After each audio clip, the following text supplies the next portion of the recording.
ॐ गं गणपतये नमः। ॐ ऐं सरस्वत्यै नमः। कल हमने देखा कि विदुर जी धृतराष्ट्र को परोक्ष रूप से समझाते हैं। पांडवों का राज्य छीनने के बाद कौरव जो कुछ कर रहे हैं वह उद्दंडता है। यदि इसे नियंत्रित नहीं किया गया तो राज्य हाथ से निकल जाएगा। और फिर आगे कहते हैं, पक्ष्योत्तम प्रतिच्छन्नम मत्स्यो वडिशमायसम लोभाभिपातिग्रसते नानुबन्धमवेक्षते यच्छक्यं ग्रसितुं ग्रस्यं ग्रस्तं परिणमेच्च यत् हीतं च परिणामे यत् तदाद्यं भूतिमिच्छता।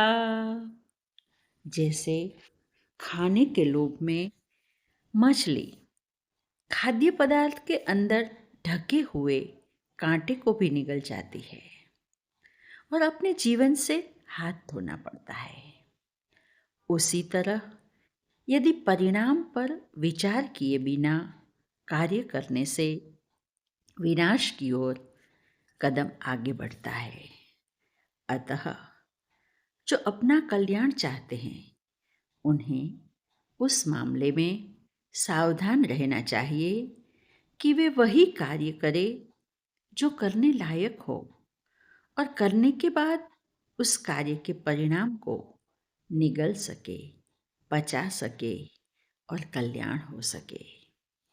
फिर आगे कहते हैं, वनस्पतेरपक्वानि फलानि प्रचिनोति यः स नाप्नोति रसं तेभ्यो बीजं चास्य विनश्यति यस्तु पक्वमुपादत्ते काले परिणतं फलं फलाद्रसं सलभते बीजाचैव फलं पुनः।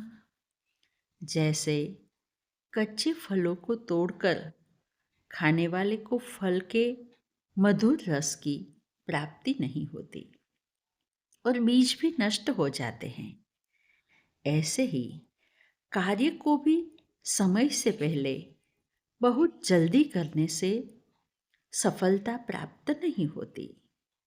इसीलिए कोई भी कार्य धैर्यपूर्वक करना चाहिए। जैसे फल को पकने के बाद मधुर रस प्राप्त होता है और बीज से आगे की वृक्ष सृष्टि तैयार होती है, ऐसे ही उचित समय पर कार्य करने से सफलता प्राप्त होती है।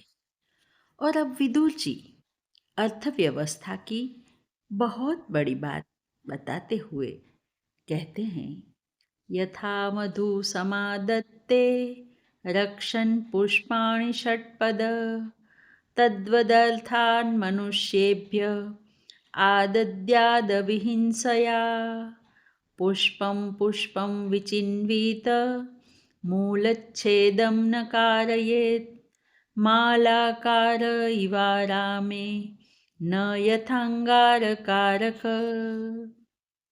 जिस प्रकार मधुमक्खी फूलों से रस का पान तो करती है परंतु उन्हें किसी प्रकार की हानि नहीं पहुंचाती, उसी प्रकार राजा को चाहिए कि वह प्रजा को कष्ट पहुंचाए बिना उससे कर प्राप्त करे।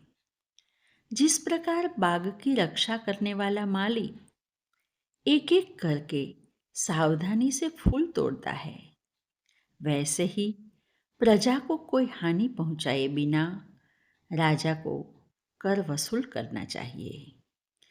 यदि कोयले के लिए लकड़ी काटने वाले की तरह पेड़ की जड़ों को ही नुकसान पहुंचाएगा तो प्रजा में असंतोष उत्पन्न होता है। आज बस इतना ही। हरि ओम।